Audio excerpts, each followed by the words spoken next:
Welcome to CityView. I'm your host, Leslie Sopko. In this episode, some shocking stats on the number of Texans waiting for organ transplants and what you can do to help. We'll also challenge you to reduce your carbon footprint. But first, have you ever thought about what Austin will look like 30 years from now? As the city continues to grow, it's time for Austinites to help shape that vision. As part of the Imagine Austin Comprehensive Plan, the city is gathering public input from as many residents as possible through a new project called Speak Week.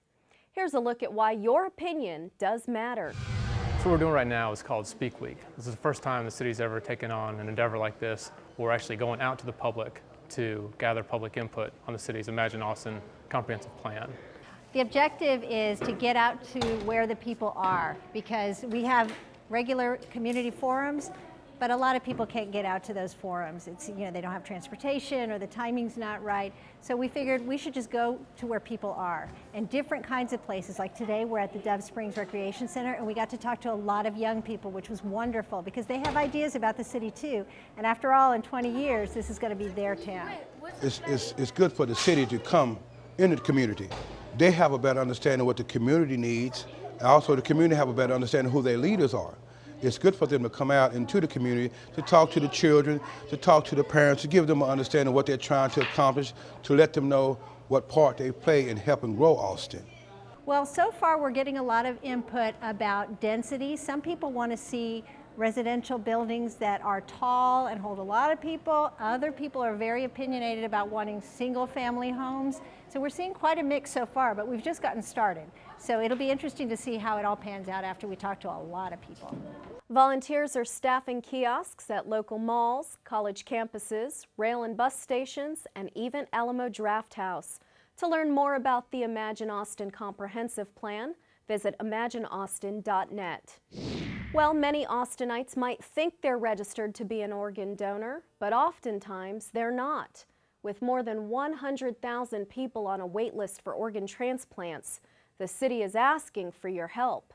Mayor Pro Tem Mike Martinez and City Manager Mark Ott joined the Texas Organ Sharing Alliance for a news conference to kick off Donate Life Month.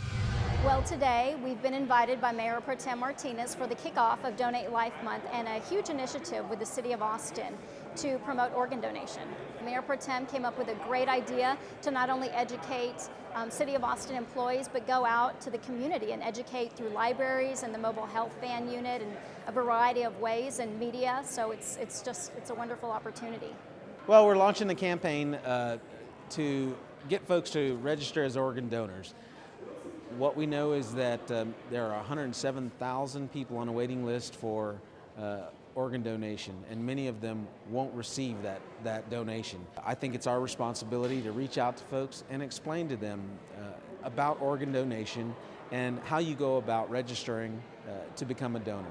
And so we're going to start by reaching out to our City of Austin employees, but at the same time we're going to reach out to the entire community. We're putting this information in libraries, hopefully through Channel 6. Many folks will see this. Go to donatelifetexas.org and register as an organ donor today. In 1999, I had a heart transplant. So I'm doing well, obviously, and as long as I'm doing well, I want to let the world, and today, especially Austin and the area, know about the need for organ donation. Whenever you watch a Longhorn game, there are about 100,000 or so people watching that game and cheering on the Longhorns. Think about the fact that that's about how many people are waiting for an organ of some type in this country. About 9,000, almost 10,000 Texans. How many people have to die before we all get together and decide that we are the solution to this problem? People are the solution. I just want to remind people that one person can save 8 lives. And if they're a tissue donor, they can save or enhance the lives of 50 or more. So I just want to encourage people to please, please, please donatelifetexas.org is where they can make their wishes known. It'll put their name on the state registry, and you can be a hero. Now it's time for an Austin City Council update from Larry Schooler. At long last, the Holly Street power plant is on its way out. Council approved a contract that will continue the work of decommissioning, demolishing, and cleaning up the power plant site. Eventually, a portion of the property is expected to become a park. Speaking of beautification, Council also approved funding for a makeover of a stretch underneath I-35 between 6th and 8th Streets. The funding will help improve the parking lot, add specialty lighting, and incorporate other landscaping to reconnect the east side neighborhoods to downtown Austin. Airport Boulevard from I-35 to North Lamar may also get a facelift. Council established an advisory group to work on improving Airport Boulevard and help create a mixed-use, walkable environment that's good for bicycles and oriented towards transit stops. Finally, Council is asking the city manager to take another look at the eligibility requirements for all home repair and weatherization programs. At times, applicants have failed to qualify because of past due amounts owed to both City of Austin departments and other agencies like Brackenridge Hospital. In all, Council reviewed 76 items at its April 29th meeting. Its next regularly scheduled meeting is May 13th. For CityView, I'm Larry Schooler. To view previous City Council meetings online, please visit the Channel 6 website at cityofaustin.org/Channel 6. In other news, all Austinites should be doing what they can to help preserve our environment. In 2007, the Austin Climate Protection Plan was put in place to help the city reduce its carbon footprint. Now a new campaign called One Green Step is asking people to reduce their environmental impact one step at a time. For one person, that might mean taking public transportation to work. For another, it could mean doing a better job recycling at home. Under our zero waste plan, we intend to reduce the amount of waste that goes into our landfills by 90% by the year 2040. That's a huge goal. We know it won't be easy to achieve, but we're determined to do it because it's the right thing to do. And the right thing to do not only for our environment, but also for future generations of Austinites.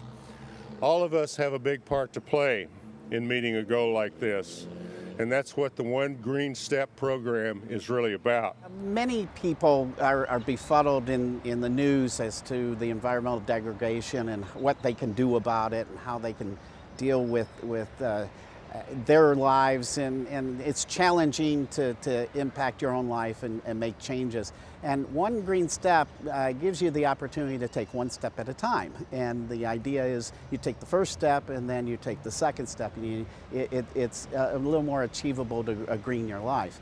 Each person with their one step, with their one green step, will really get a chance to move the whole city in the right direction. And also by everybody taking their first one green step, it means that once they see how painless that was, you might say, and what the benefit of that was, it lets us move on to taking a second, a third, and a fourth step. And but I think people shouldn't underestimate if we really can inspire each of us to make one green step, what that will add up to for the city. For more information on the One Green Step campaign, visit austinrecycles.com. Well, here's another option for reducing your carbon footprint. The weather is getting nicer, so consider grabbing your bike instead of your car. May is National Bicycle Month, and the City of Austin is hosting a series of events to help inspire you to make this change. Some of those events include a kickoff at Live from the Plaza and a public art tour by bike. We're even providing bike-to-work breakfast stations at various spots all over the city. For a complete list of activities, visit cityofaustin.org/rideyourbike. If you've ever wondered how a street or park gets its name, this could be the perfect opportunity for you. The City of Austin Parks and Recreation Department is currently accepting ideas for a Central Austin neighborhood park located next to Zilker Elementary School. The park can be named after a person or persons, or even a place or natural feature. To submit a nomination, call 974-6716 or visit cityofaustin.org/parks/namingform.htm. Once the Parks Board has reviewed all of your suggestions, a recommendation will be made to the Austin City Council for final approval. That's all for this edition of CityView. I'm your host, Leslie Sopko. Our next episode premieres Friday, April 23rd. Thanks for watching.